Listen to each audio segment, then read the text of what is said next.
ก็คิดว่าการวางแผนก็สิมีเพราะว่าข้อยอยู่มาอยู่เก็บกู้ก็โดนแล้วไอ้อุดเขาไปจองห้องบ่17ข้อยไปอยู่ห้องบ่17แล้วแม่นแต่ชนเผ่าอาขาเนาะแล้วเขาย้ายลงมาอยู่เรือนแม่ม่องอยู่ห้องแถวแม่ม่องฮอดบัดแม่นแต่แม่ม้านบ่ว่าแต่ชนเผ่าขะโมกแม่นแต่คนลาวบัดอันวางแล้วปานคนแพ้ท้องจนจ้อยเลยเพราะว่ากินหยังก็ปวดหากกินหยังก็ปวดหากบุญตีนเบ่งมือเบ่งอะนะ พอเป้ว่าฮอดยามแล้วเด้มะม่วงเขากำพาไปทูดสามเปาะเอามะม่วงลอยน้ำแต่เขาว่าไปแปลเป็นอันนายกอุ๊งอิ๊งเนาะเวลาเขาประท้วงช่วงพยาโควิดอะนะ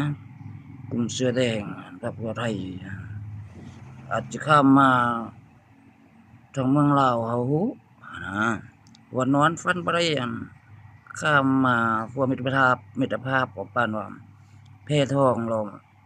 ข้ามขั้วมิตรภาพไปๆมาๆโอ้ก็ตำได้ซื้อเด้แพทองผ่านเจ้ามันลูกเจ้าข้ามขั้วไปๆมาๆก็ไทยเอิ้นสะพานเดี๋ยว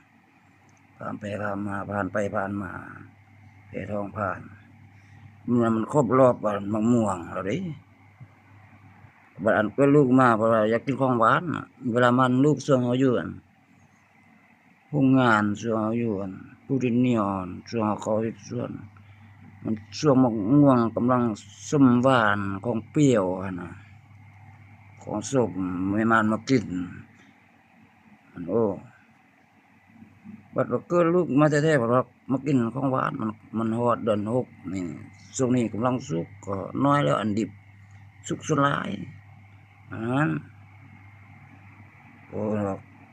เอามะม่วงลอยน้ำ อะไรนำแม่งพวกมันแคมนอกแคมน้ำมันก็มีบางเทื่อเอากินสำเร็จสำเนาโยนทิ่มอะนะบางคนเห็นไปขว้างแห่ใส่หม้องเห็นมะม่วงโอ้คือน่าแซ่บแต่สิกินส้มก็จับกินอะนะบางเทื่อผู้บ่าวผู้สาวซื้อมักไม้มักตอกยามนี้น่ะผู้เล่นแคมปอกแคมคองเขากินแล้วก็ทิ่มเซ้อบางเทื่อบ่หมดทิ่มบางคนเอ๊ะยังเป็นตากินยังแซ่บเขาละแปรนะอุ้งอิง อันนั้นแต่มีบ่มีคันเขาบีบก็อาจจะได้มีแต่ทางเฮาก็จำเป็นเขาได้บีบกับปะเมียลูกสองเราคันได้บีบก็ได้ปะกันเนาะอาจจะเป็นแม่ห้างนั่นโอ้เราก็ลูกสองอันนั้นแต่ว่าเรื่องผู้ใหญ่นี่ถึงสิปะกันเขาก็ยังฮักยังแพงเขายังก็เป็นผู้ใหญ่นะ